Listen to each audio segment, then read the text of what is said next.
Alright everyone, welcome back to another wash and talk here at Automotive Anatomy. So today we're going to do the wheels first.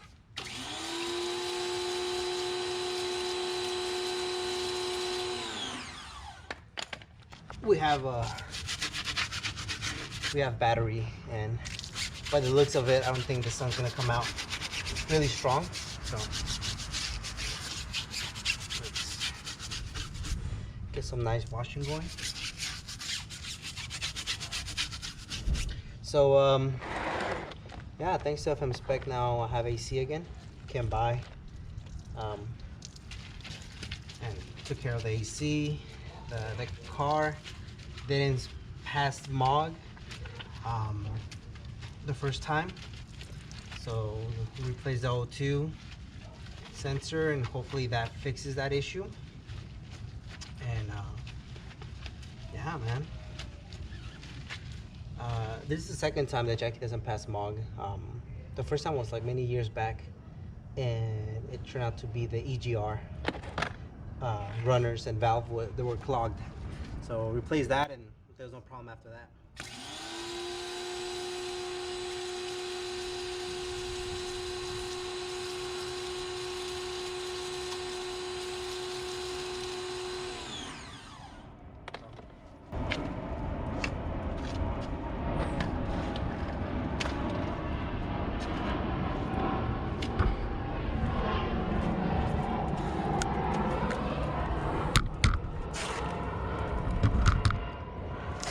So yeah, I mean,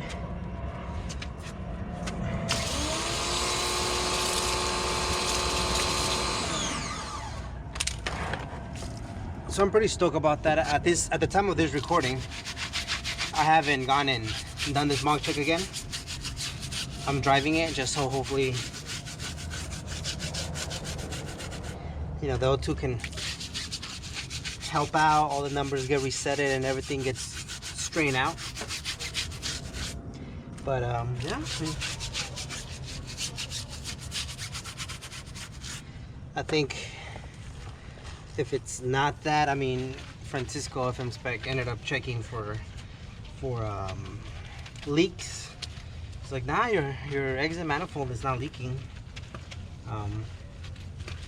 So there is a leak, but it's past the O2, and so that should not have an impact. But you know, take it to them, and then hopefully it passes, and if it doesn't, then so we're gonna look at other options, but I can't think of any at the moment. Okay. So he was nice enough to drive 2 hours to come and help me out.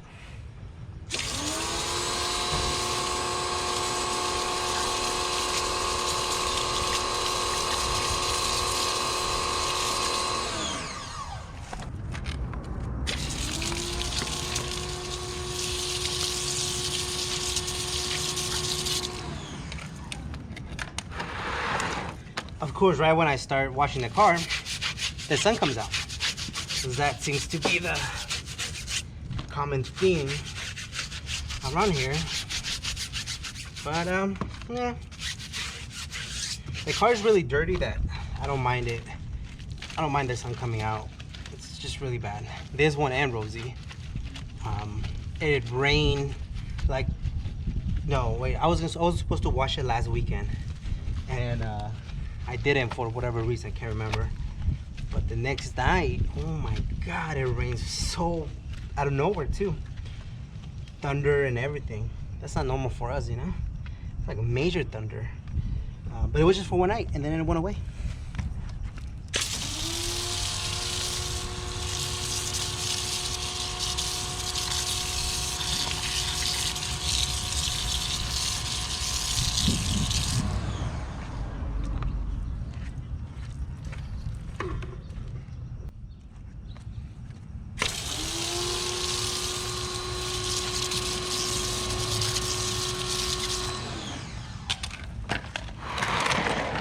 I also wanted to wash the cars because I'm not gonna be taking this one, but today is the Accord Collective meet, and I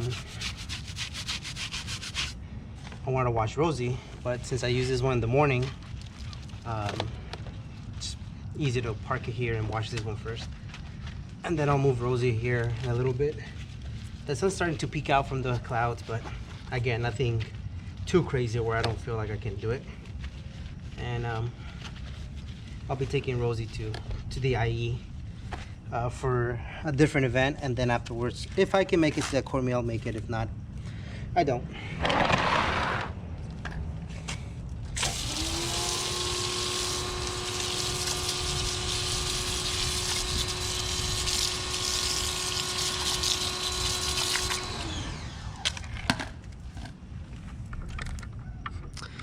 It's funny because some people may, I've heard from different people, like, how's it that you don't make it to the core meets? Aren't you like a super core fanatic? Yeah, but I'm also a family fanatic. So if your core functions are on times that don't work with me, I'm not gonna go. You know, the meet and greet for that core meet is on a Saturday at 6 p.m. I'm gonna spend time. I'm gonna choose to spend time with family 11 out of 10 times if it doesn't work with my schedule.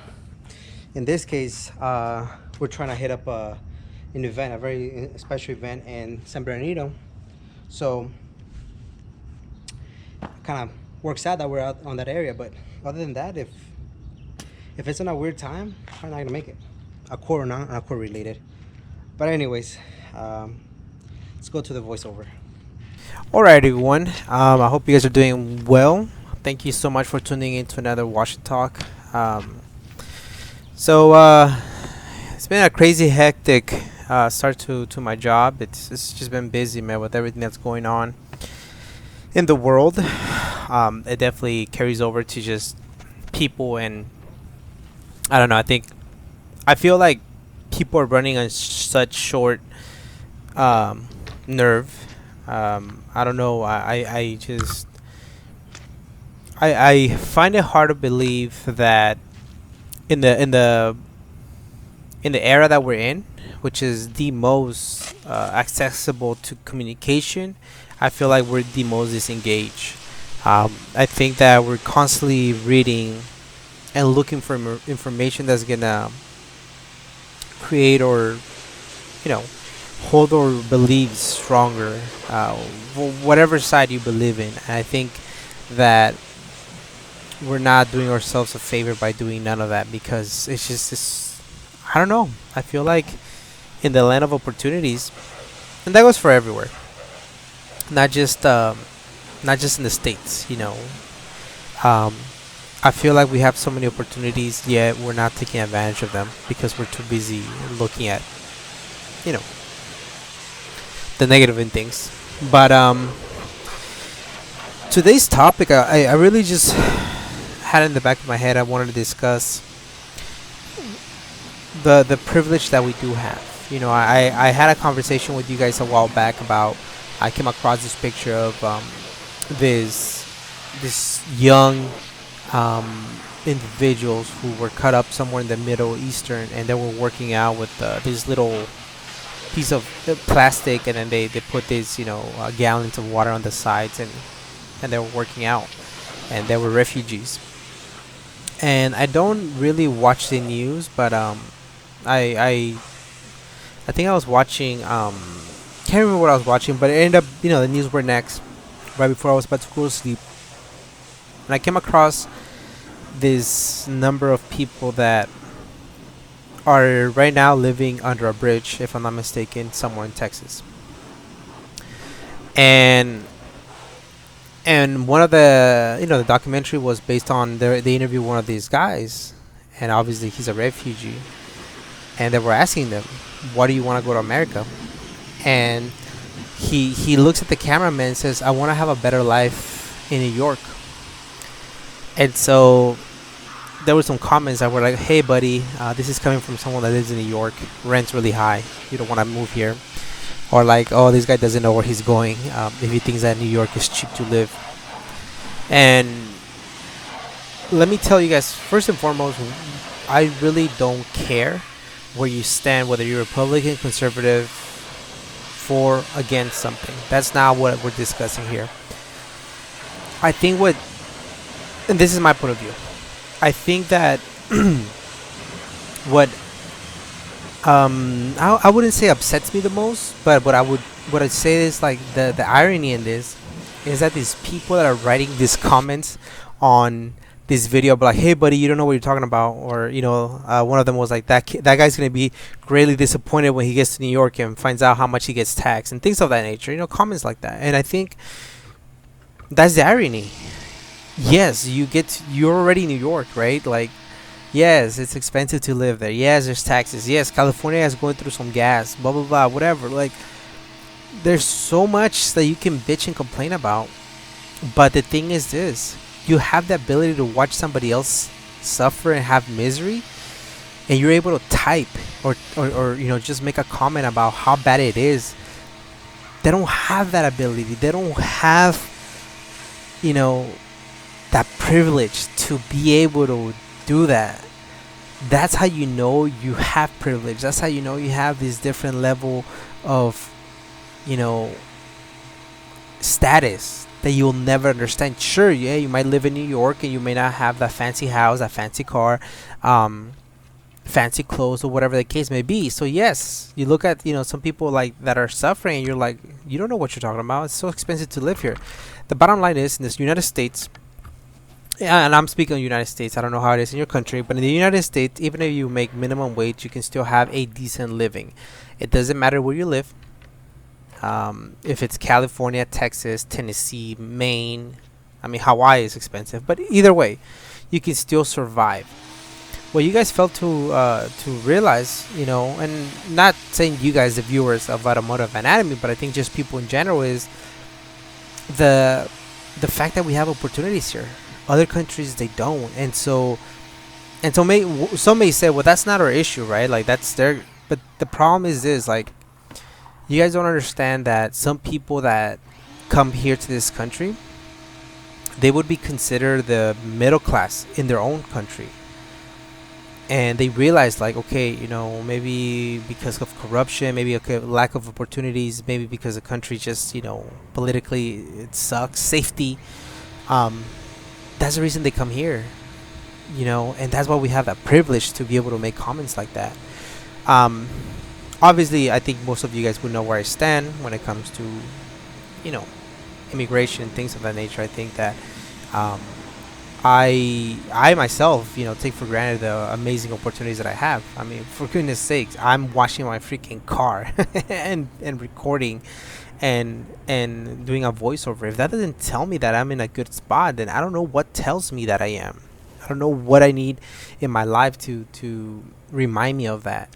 And so when I look at these people that are, trying to make, the journey to a better place, or what they think is a better place because of, siblings or movies or whatever the case may be, I understand that to the people that are living here, they might think like, oh, dude, this is so shitty. LA is shitty, homelessness, poverty in Tennessee, poverty in Louisiana, whatever you want to call it. What you need to understand is that even the poverty here, when people discuss the ghetto, whatever, like, the ghetto is Disneyland compared to these third world countries. People don't know what poverty looks like. People are here typing in their phones, oh, we're broke. What are you talking about? You're not broke. There's so many different programs that this community has, the world has. And so I've always said it, if you're watching YouTube, you're already ahead of the curve. Like, there's no real reason for anybody to say, oh, I can't make it. There's so many different things you can do, and again, not necessarily that it has to bring you money, but if that is the goal, there's so many ways of making money nowadays that it's quite incredible. YouTube, man, I mean, has done such favors for a lot of people. They've saved so many people money. I know I can speak for myself. Mechanically, holy crap, they've saved me a lot of money just by doing videos on that. I haven't had to take up to the latest with when I took it to FM Spec to get the manual swap and a few things here and there. But before that, I would I'm not saying I would do it right or I would do it properly, but I would do mechanical stuff on my own, and it was thanks to YouTube. And goes back to that, like, I had that privilege to have a computer, have a phone, have all those things, and I don't make minimum wage anymore, man. But when I was making minimum wage and going through school, like I never once thought, man, it sucks to live here. You can't do anything. Like nah, like to me that's such poor mentality, and not financial poor, but just with the lack of energy to move forward. You know, the way I see it, I went to Ciudad Juarez. That's in Chihuahua. That's in Mexico. One of the Chihuahua is a state, and it's border with El Paso in Texas. So just to give you guys an idea. And when I went to Juarez, I saw quote unquote property, right? I was, the people that I was talking to, that I was hanging out with, that I needed to do some stuff there. I was there, and I thought it was poverty. Well, once I was gonna go back to come back, and I was gonna go through Texas, and then take the flight from El Paso, I want to say, and then back to LA. When I was going through the line, there were people from Guatemala. There were people from other countries that are, it's not Mexico, and they were living there. They had been living there for months now, and that's when I realized, like, oh shoot, the people that I thought that were in poverty because their roads are messed up and their houses are not the best, they are middle class compared to these individuals right here who came their journeys from way more south of the border, and now they're trying to get some type of help from the United States of America. I think that people that live here take that for granted.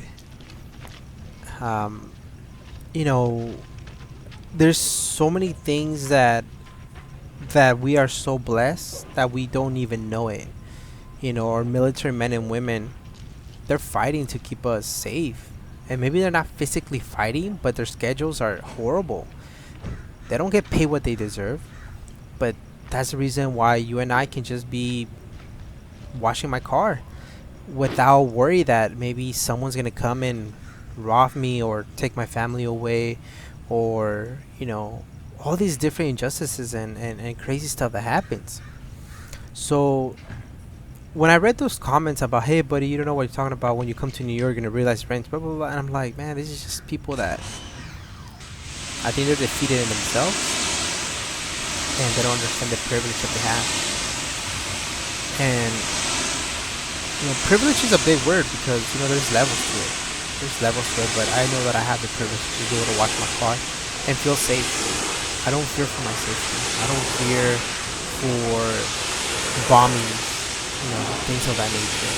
And that's when like, man, like you're truly blessed to be in a place where you have the time to complain about things, right? So like, you'll tune into your news and see what did CNN say, what did Fox say this time, and then every opportunity you get to complain about, gas or gun laws or whatever the case may be. And I legit don't have time for that. I actually on Instagram, that's where I I get the most news, and I get them from some of the people that I follow on Instagram. And they put them on their stories, and I'm like, like I don't want to know about this. I don't legitimately don't want to know. I am busy trying to just kind of kick back and have a nice, calm life. Not to say that it's not important to be informed of the injustices that goes on, but everybody just wants to be triggered. Everybody just wants to prove a point, and I'm like, why are we wasting our time doing this? We could be doing so many other good stuff. And so that was a conversation, man. Like I told you guys at the beginning of this video, my car didn't pass mod. That's honestly the biggest challenge I've had in the past year. I can't complain. Like, think about how privileged I am that the biggest issue I have is my car didn't pass mod. I'm blown away by the society that we're in at the moment, because I legitimately think that I'm in a good era. And what do I mean by that? Like, I was born 91. Of course, yes, there's some of you guys that were born before me. But hear me out. I feel like my era was, I don't know if the greatest, right? Because everybody goes through their own unique experiences. But let me share a little bit with you guys about my era. So I grew up in the '90s, technically early 2000s, right? I mean, '91. So um, I still got a little bit of that whole, no technology, right? So I remember playing outside a lot. I remember having to memorize like a whole bunch of phone numbers, block in combinations at school, and just random stuff, man. Like I remember, saying, "Hey, I'm gonna go play, basketball at so I'll meet you here at 5 p.m. or whatever," and you trusted the people were gonna show up. Um, I the first set of my first phone, it wasn't until sophomore year in high school, and it was just for pure emergencies. It was a flip phone, so I didn't have none of those social media stuff. Um, so I wrote letters to girls that I liked, right? And so that's what how it was. And I remember there was a girl. I got kicked out of high school my sophomore year, and I got sent to another high school. And this girl and I would always exchange letters in the bus. She would actually wait. What was it? She would wait. She would let one bus pass, and then the other one, because she knew I was coming in that one. And the only reason we knew that's because one time she missed her bus, and she was like, "What are you doing here?" And I was like, "Well, I know I do this." Oh, okay, cool. So that's like we started talking again, and then we started talking on the phone. And she'll be like, "Hey, I'll see you tomorrow at the bus. Which one are you taking?" I would tell her, "Oh, I'm taking the one at so and so time." And we will write letters, and I'm like, "Oh, I'll see you in 2 days." It's like it's cool. Like that was cool for me. CDs, I would be downloading music through LimeWire and all these other stuff, and putting on CDs, and um, I don't know, man. It was a different era, and then I got a little bit of taste of social media. The millennials were the ones who pushed that on social media, which was MySpace, and then Facebook and Twitter and all that stuff. So I was never been on Twitter, but it was MySpace, and through MySpace I got a lot of cool experiences. And I think that's where things went downhill. Socially, I'm sure I spent more time inside, and I should have been outside and creating more memories like that. But going back to that, like the whole privilege, I was able to get a free public education. Um, I was able to experience that. I was able to had opportunities. If I didn't take advantage of them, that's on me. But the opportunities were there, man. I think the people there was right educators who try to motivate me and push me to do different things, but I just never took advantage of it, to be honest with you guys. And so thanks to my high school counselor, that's the one that kind of pivoted me in the right direction, thanks to him. And but yeah, man, like he's also a big piece as to why I've always had this mentality about being grateful. Like he's Vietnamese, and he always tells me, "Hey Gus, like there's always bad in the world. Like don't ever forget that. There's always bad, but there's always more good." And I was like, okay. He's like, I've helped so many. I think, or I've tried to help so many kids, and they ignore me. But I know that down the line they think about like, damn, um, that counselor actually care about me. And so when I was going through school, and I was telling him like, "Hey, I don't think I want to go get my master's. Like this is too much. I'm spending too much money. I have no money." Like, some of my peers are already working. They have their house, another house. They have their cars. They have all these different things, man. And he would tell me like, be patient. Be patient. Like that's like you just keep doing what you're doing. Keep working the plan. And yeah, I ended up keep working the plan. And so now I look back and I'm like, damn, like I'm so blessed to have been able to have that guidance, right? And so that's what America does. That's what um that's what these people that live under the bridge in Texas right now are looking for. And even that, like they I don't know what they're looking. They're just looking for safety and somewhere they can eat. So yeah, the gas prices are high. Yes, the rent's high. Yes, all these different things that we have the luxury of just complaining about. But to somebody else, man, this is the world, and I have to remind myself. And I think that I have to be able to speak my mind on things that you know I feel that they're wrong. And that it's a constant reminder for myself too that I'm washing my car on a Saturday, not worrying about where my next meal is gonna come from, safety, life is great. And so wherever you're at, you know, whatever country, whatever continent, whatever whoever you are, remember that like there's rough stuff that goes on. I legitimate, you know, understand there's rough stuff, but ultimately you gotta be patient. Gotta count your blessings. You know, your health. My back is doing so much better, guys. I legit appreciate you guys for all the suggestions. So I feel so much better. Um, and yeah, man, like that was something that caught my eye when I saw those videos, and I was like, man, that's the reason why I don't like to watch the news. I get triggered really quick, you know. But like I said, that was just that one night, and then I turned it off right away. Then there was like some other news stuff, and I'm like, I don't understand how people watch this every day, man. This is draining, you know. And that was like 2 nights ago or three, and here I am, you know, talking about it because it stays in the back of your head, and so that's why I believe that, you know, you spread positivity, it'll go around. As a matter of fact, today I read this amazing DM that I got from a follower on Instagram, and I'm gonna go ahead and read it just because I don't know. I thought it was one of the coolest things, and this is not the only one that I've received. I'm gonna be honest with you guys, but I don't know. I thought it was pretty cool. So his name is I do apologize if I can't pronounce it properly. Duong Cartier.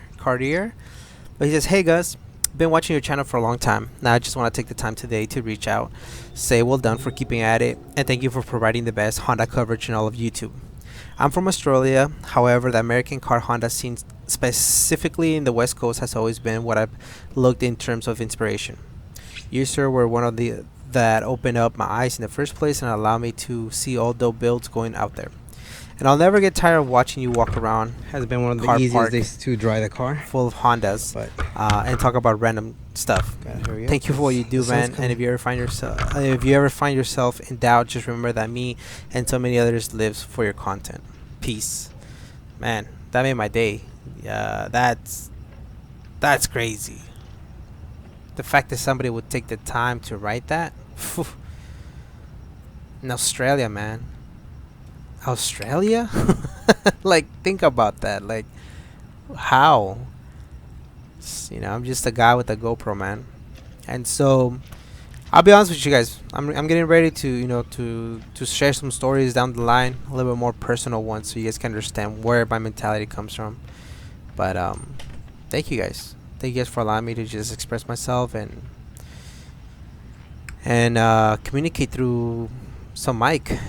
I guess all across the world. We're in Australia, guys. We're in Canada. We're South Africa, apparently. It's crazy.